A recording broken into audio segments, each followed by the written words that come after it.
6 pa po. Alas 6 po alas 6 pa ng umaga. Opo. Nandun na kayo? Anong oras kayo nagigising? Alas 4 po madaling araw. Ay, gising na kayo noon? Magluluto na po ako ng babaon ko na Anong oras kayo nag-start dito maglakad? madilim-dilim pa po. Madilim-dilim pa kayo naglalakad? Para po maaga po ang kwento po ng tulog. Ano po yung masabi niyo, Ate sa ating mga kababayan? Hihingi po ako po ng tulong po para po at mag-aral makapag-aral po ng maayos.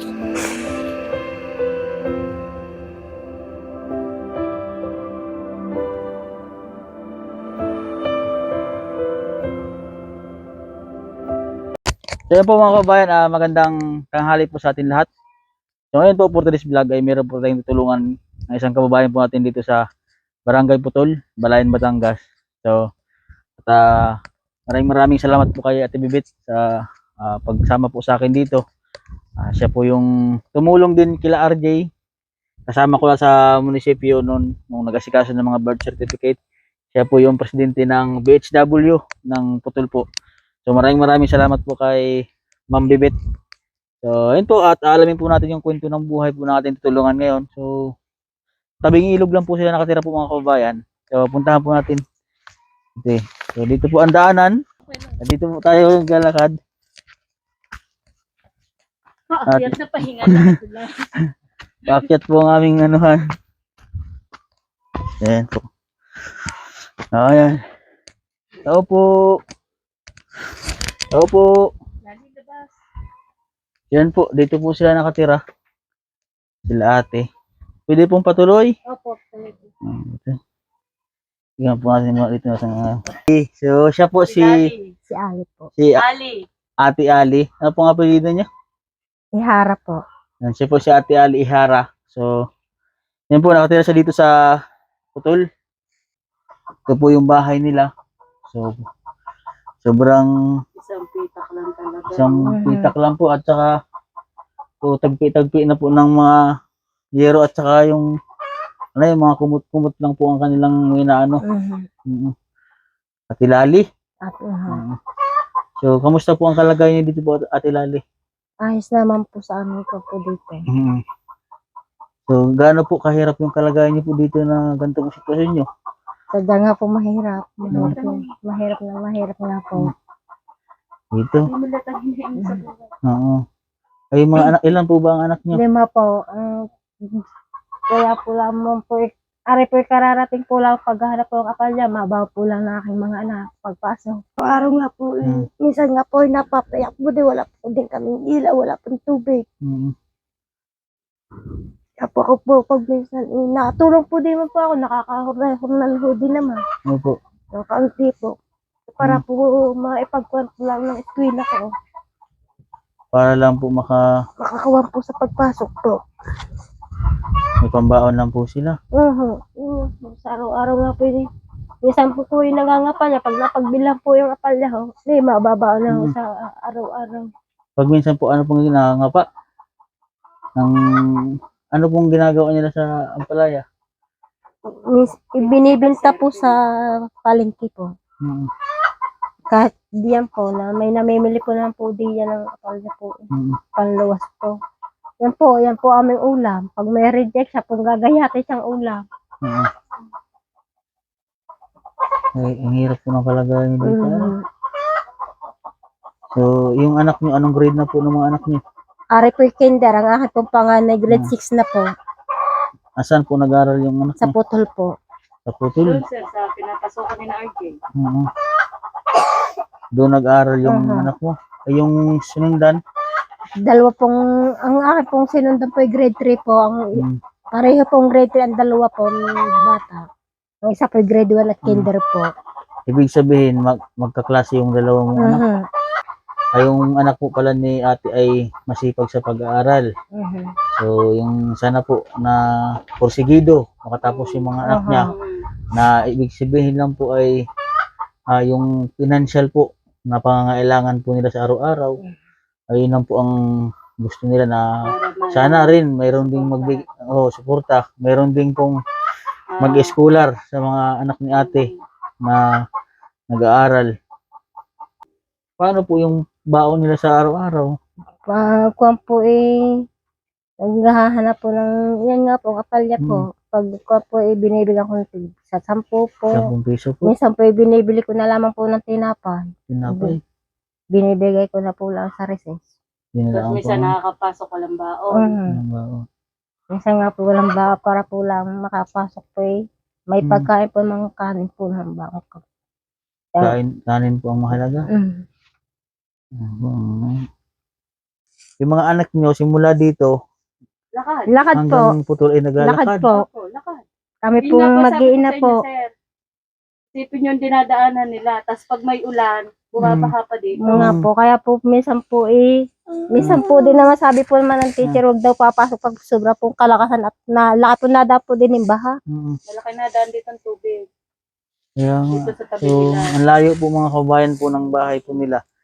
Imagine niyo po yun. So, kami po nagmotor pa, malayo po ang aming ano. Mas So, malayo pa kayo. mas malayo pa kala RJ. So, naglalakad lang po daw yung mga bata. May tatawid pa po ng ilog. Malayo po sila dito sa sa highway. Malayo pa sa highway bago pa maglalakad pa school. So, nagsasakripisyo po yung mga bata. So, ito po pala yung kanilang ulam. Ito po ang ulam nyo ngayon. Ibig sabihin, ito po ang ampalayang ligaw. Opo. Tapos okra. Yan po ang... Yan sir ang pinapanguhan nila. Yung ampalayang yan. Ito. Opo. Tapos so, pag makarami na sila, kung ilang kilo, Siya po ibibenta. kung magkano po, halimbawa po, 21 kilo, halimbawa pong naka 5 kilo, may 100 pesos sila. Yun lang sir ang pinagkakasya nila sa araw-araw. Nakakailang ganito kayo bago magka 5 kilo, maliliit. Yes sir, tiyaga. Tiyaga Sa pangunguha, sa loob sir ng tubuhan. Saan niyo po binibenta ito?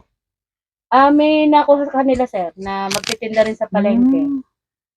Ito ay, di ba, ay ampalayang ligaw? Opo. Yan po ang kay RJ na ampalayang ligaw. Ampalayang ligaw. So, ganito rin po yung po na RJ. So, yan na yan po mga kabayan, So, kung gaano po yung mga kababayan po nating mga nakatira po sa bundok, mga sobrang malayo na po sa mga kabahasnan. So, may mga ganito pong sitwasyon, may mga ganito pong kalagayan sa buhay natin mga kababayan ay mahirap. So, yun po. At kami po ay nandito po kami mga charity vlogger para handang sunsundin yung mga kabundukan para matulungan lang po sila. So, ate, kami po ay may dala ni Ate Bibit na tulong para sa inyo. Ayan. Ito po ay grocery at pagpasensyahan nyo na po sa abala. Naabala namin po kayo ngayon. Ito po ay grocery, may bigas po dito, mga ulam na rin. So, ayan po mga kabayan at ito po si Ate Ali. Ano po yung masabi niya Ate Ali sa ating mga kabayan? Hihingi po ako po ng tulong po para po aking mga anak makapag-aral po ng maayos. Tulong po ng aming po nararanasan. Tumulong po sa amin. Bibit po. Maraming salamat po. So, ibig sabihin po ate, ayun lang po ang hiling niyo sa buhay na Hindi po, sana po mapag-aral makapag-aral po ng maayos po. At yung mga anak niyo. So, ayun po mga kabayan at yun po sa mga nais pong tumulong po sa pamilya po ni ate ay mag-message lang po kayo sa aking Facebook page, Mastering Ring Channel po. At sa any amount po na maibibigay nyo ay malaking tulong na po yun para po sa pamilya niya. Sana po mayroon pong tumulong po sa lalo na mag-sponsor dun sa pag-aaral po ng mga anak ni ate. At masuportahan po natin katulad po nila RJ, yung nila Maylin, nila Ninita. Sana magkaroon din po ng sponsor sila ng ganun para tuloy-tuloy po sa pag-aaral. Sobrang kawawa po ang kanilang kalagayan po dito sa bundok. At imagine niyo po, sobrang layo po ng mga nilalakad ng mga bata. So, ayan po. At pasensya na po kayo sa abala namin. At abala po namin kayo. Hiling po natin na may maraming tumulong sa inyo para makabalik po kami ni Ate Bibit dito. Ayan po. Ayan po mga kabayan. God bless po at magandang tanghali po sa ating lahat. salamat po din. Ayan. So, ito po pala mga kabayan yung mga ampalayang ligaw po na napanguha po nila sa araw na ito. Ayan. So, ngayon po ate ay itong mga anak niyo po ay nakarating na galing school. Opo. Hatid sundo ko po. Ibig sabihin po ay Pagdating ko po, ibiyabantayan ko na po hanggang tanghali sila. Para po hanggang anong oras po kayo dun sa school? alas 6 pa po. Alas 6 po alas 6 pa ng umaga. Opo. Nandun na kayo? Anong oras kayo nagigising? Alas 4 po madaling araw. Ay, gising na kayo noon. Nagluluto na po ako ng babaon ko na school. Anong oras kayo nag-start dito maglakad? Madilim-dilim pa po. Madilim-dilim pa kayo naglalakad? Para po maaga po ang klase po ng eskwela po dito. So, kailangan kasi ay parang 6:30 ay nasa school na. So, mga alas 5 naglalakad na kayo ng mga ganun. Grabe po yung sakripisyo po ng mga bata. Kasi po sobrang layo po talaga ng kanilang bahay sa bundok. So, ito yung mga nakuha nyo ngayong araw na ito. Opo. Yan. Tapos si panga ito, si Donna at saka si Adrian po. Adrian. So, ang nandito po mga kabayan na kasama nila, si Donna at si Adrian. At pang umaga po ata itong mga ito. So, bali yung dalawa, at sundo mo, hinihintay mo na yung dalawa. Hinihintay ko na. Yung mga kuya nila, yung grade 6 at saka nandoon na. Kasi Doon po. panghapon yun sila. Maghapon po yun. Panghapon. Kaya si Adrian, Adrian po. anong grade mo na? Grade 1 po. Grade 1 po. Aba. Ayos, so si Adrian ba ay natulong din kay mama mo nang ng ampalaya? Hanggang to? Ay, opo. Opo. Aba. Bait naman pala ni Adrian ay. Anong gusto ni Adrian na maging paglaki?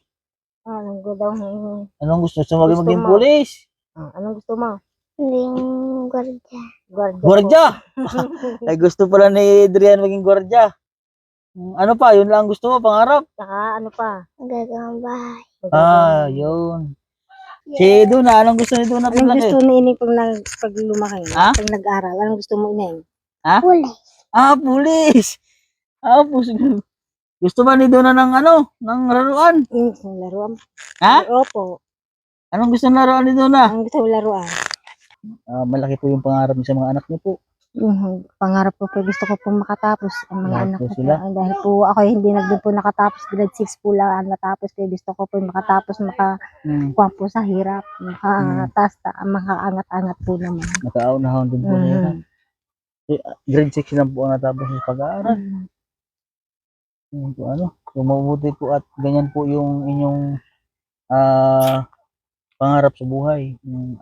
Kasi yung hindi man po tayo naging successful na tayo, yung mga magulang. So malay mo sa mga anak natin maging Mag-swerte po din sa swerte, mga anak. So, maganda po Kaya yan po kahit po papaano po, isa po din po ako may maintenance na gamot. kaya po, Dahil po ako may asma. i-maintain na sa rin kayo. Kailangan nyo po yun buwan-buwan. Bibili po kayo ng gamot.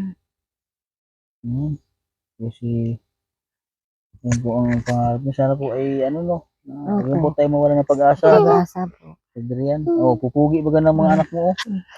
Adrian, pugi na Adrian parang Korean ang mukha. Tawag ka. Ano pong ginagawa ito sa mga tubo at sa mga tubuhan po na yan ay yan po kayo nasuot ng Diyan po nasuot.